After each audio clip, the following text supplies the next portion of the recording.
یدعو من دون اللہ ما لا یضرہ وما لا ینفعہ، اور وہ پکارتے ہیں ایسی ہستیوں کو اللہ کے سوا کہ جو نہ انہیں نقصان دے سکتی ہیں اور نہ نفع دے سکتی ہیں.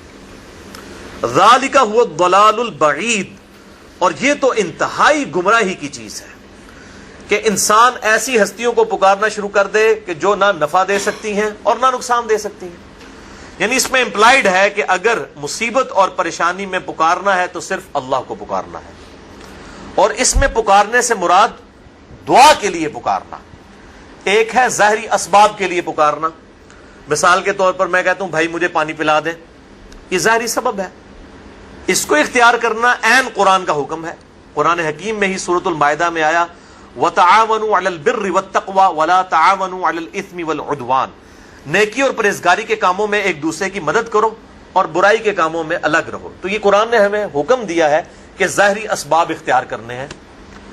اب پیاس لگی ہوئی ہے تو پانی سے ہی بجھے گی.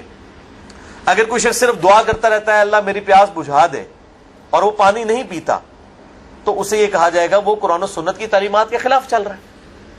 یہ میں اس لیے بات کر رہا ہوں کہ مفتی اکمل صاحب جو اس وقت یوٹیوب کے اوپر چند مشہور مبلغین میں سے ہیں، وہ استعانت اور غیر اللہ کو پکارنے کے ایشو کے اوپر انہی چیزوں کی پلی لیتے ہیں اور لوگوں کو غلط طرف مائل کرواتے ہیں. وہ کہتے ہیں دیکھیں جی یہ لوگ کہتے ہیں اللہ کے علاوہ کسی کی مدد نہ مانگی جائے، تو جب آپ بھوکے ہوتے ہیں تو اللہ سے کھانا مانگتے ہیں جا کے امی سے روٹی مانگتے ہیں. یہ مفتی اکمل قادری صاحب ٹی وی پہ بیٹھ کے اس قسم کی باتیں کر کے لوگوں کو گمراہ کرنے کی کوشش کر رہے ہوتے ہیں. اپنے زوم میں وہ صحیح عقیدہ بتا رہے ہوتے ہیں کہ جی روٹی آپ امی سے مانگیں گے کہ اللہ سے مانگیں گے. اچھا جب آپ بیمار ہو جاتے ہیں تو ڈاکٹر سے جا کر دوائی لیتے ہیں یا اللہ تعالیٰ سے دعائی مانگتے ہیں؟ تو میرے بھائیوں یہ تو اسباب ہیں. اسباب کا تو قرآن میں حکم ہے وَتَعَاوَنُوا عَلَى الْبِرِّ وَالتَّقْوَى وَلَا تَعَاوَنُوا عَلَى الْإِثْمِ وَالْعُدْوَانِ، نیکی اور پرہیزگاری کے کاموں میں ایک دوسرے کی مدد کرو اور برائی کے کاموں میں الگ رہو. ظاہری اسباب تو آپ کافر سے بھی اختیار کر سکتے ہیں. نبی صلی اللہ علیہ وسلم سے اوپر تو کوئی نہیں ہے نا مخلوقات میں. چلیں ہمیں تو یہ کہیں گے نا جی چونکہ ہمارے سے اوپر بھی اور ہستیاں ہیں ہم اللہ تعالیٰ تک ڈائریکٹ نہیں پہنچ سکتے. نبی تو ڈائریکٹ اللہ تک پہنچتا ہے نا. تو صحیح بخاری اٹھا کے دیکھیں آپ صلی اللہ علیہ وسلم کی وفات اس حال میں ہوئی کہ آپ کی زرہ گندم کے عوض گروی رکھی ہوئی تھی ایک یہودی کے پاس. یعنی آپ نے اپنی زرہ گروی رکھ کر یہودی سے گندم لی ہوئی تھی ادھار کے طور پر. یہ صحیح بخاری میں حدیث موجود ہے. تو آپ صلی اللہ علیہ وسلم نے تو یہودی سے بھی مدد مانگی ہے. تو یہ تو ظاہری اسباب ہے. لیکن انہوں نے یہ نہیں کہا المدد یا یہودی میری مدد فرمائیے، یہ تو نہیں آپ صلی اللہ علیہ وسلم نے کہا. آپ نے کبھی یہ بھی نہیں کہا کہ اے جبرائیل المدد میری مدد فرمائیے، آپ تو فرشتوں کے سردار ہیں. کبھی نہیں کہا. تو کس طرح پبلک کو دھوکہ دیتے ہیں. ظاہری اسباب تو ہمارے محبوب صلی اللہ علیہ وسلم نے خود اختیار کیے ہیں. یہ معاملہ اور ہے غائب میں مدد کے لیے پکارنا خالصتاً شرک ہے اللہ کے علاوہ کسی اور کو، اور وہ ہے دعا. ایاک نعبد و ایاک نستعین، اے اللہ ہم عبادت بھی صرف تیری ہی کرتے ہیں اور غائب میں مدد کے لیے صرف تجھی کو پکارتے. اپروپریٹ ٹرانسلیشن بنے گی غائب میں مدد کے لیے، ظاہری اسباب میں نہیں، غائب میں مدد کے لیے.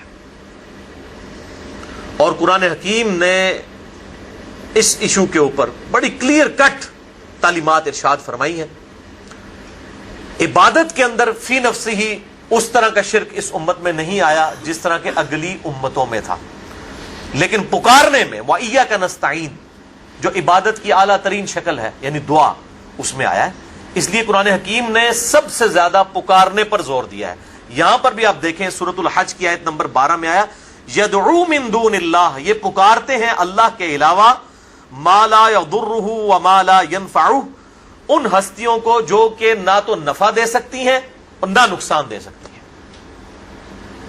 ذالک هو الضلال البعید، یہ تو انتہائی دور کی گمراہی ہے. یعنی پستی کے اندر انسان گر جائے نا تو اس قسم کی حرکتیں کرتا ہے. کوئی عقل مند آدمی یہ حرکت نہیں کر سکتا کہ وہ اللہ کے علاوہ کسی اور ہستی کو دعا کے لیے پکارے. تو یہ گمراہی اپنے عروج پہ ہونا تو انسان اس قسم کی حرکتیں کرتا ہے. اور آپ دیکھ لیں یہ علماء کس طریقے سے لوگوں کو گمراہ کر رہے ہوتے ہیں. اور میں نے اگلے دن ایک وہ پوسٹ مجھے کسی نے بھیجی، فیس بک پہ لگی ہوئی تھی، ای میل کیا امیج کہ جی وہ ایک شخص جو ہے اس کا دکھایا کہ جی وہ ہاتھ بس ڈوبنے کے قریب ہے، ایک ہاتھ ہی باہر ہے، اور نیچے لکھا ہوا کہ جی یہ جو صاحب ہیں یہ ایسے شخص کے والد ہیں کہ جن کا بیٹا کہتا ہے اللہ کے علاوہ کسی کو مدد کے لیے نہیں پکار سکتے. تو یہ پکارتے رہے، پکارتے پکارتے جب یہ پکارنے لگے اپنے بیٹے کو مدد کے لیے، تو بیٹے نے کہا کہ ابا جی اللہ سے مدد مانگنی چاہیے، غیر اللہ سے مانگنا شرک ہے، اور اسی دوران وہ ڈوب گئے.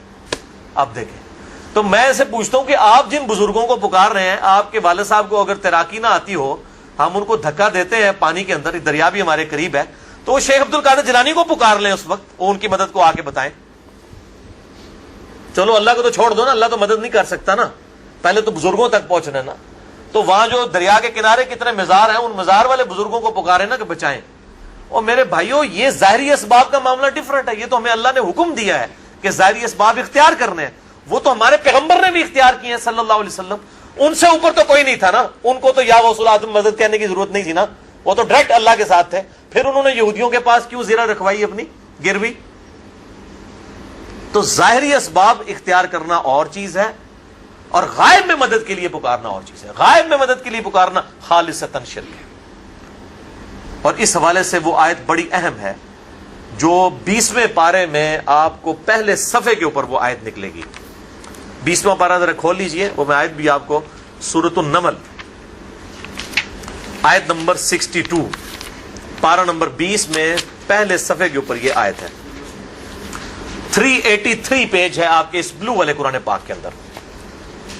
آیت نمبر 62، اعوذ باللہ من الشیطان الرجیم، چھٹی لائن میں، امن یجیب المضطر اذا دعاہ، بھلا بتاؤ تو کہ کون ہے ہستی وہ جو اضطراب اور پریشانی میں گھرے ہوئے شخص کی فریاد کو، دعا کو سنتی ہے.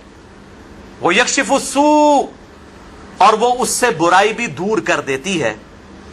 وَيَجْعَلُكُمْ خُلَفَاءَ الْأَرْضِ، اور وہی ہستی ہے کہ جو تمہیں اگلوں کا خلیفہ کرتی ہے دنیا پر.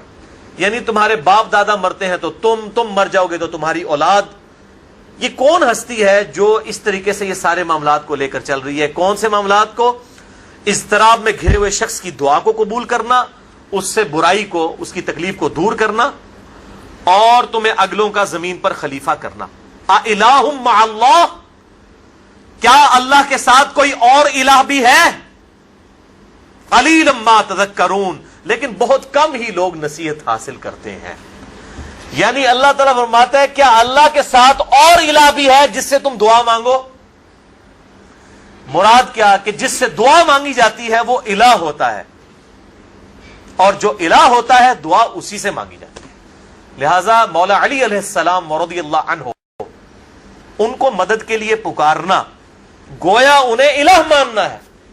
مولا علی بھی اپنی نمازوں میں اللہ کو پکارتے تھے. مولا علی کا ماننے والا بھی وہ ہوگا جو اللہ کو پکارے گا. یہ آیت بالکل واضح ثبوت ہے. باقی آپ اسباب بے شک اختیار کریں، اس میں کوئی حرج نہیں ہے. اور پھر مثالیں دے رہے ہوتے ہیں قرآن حکیم سے.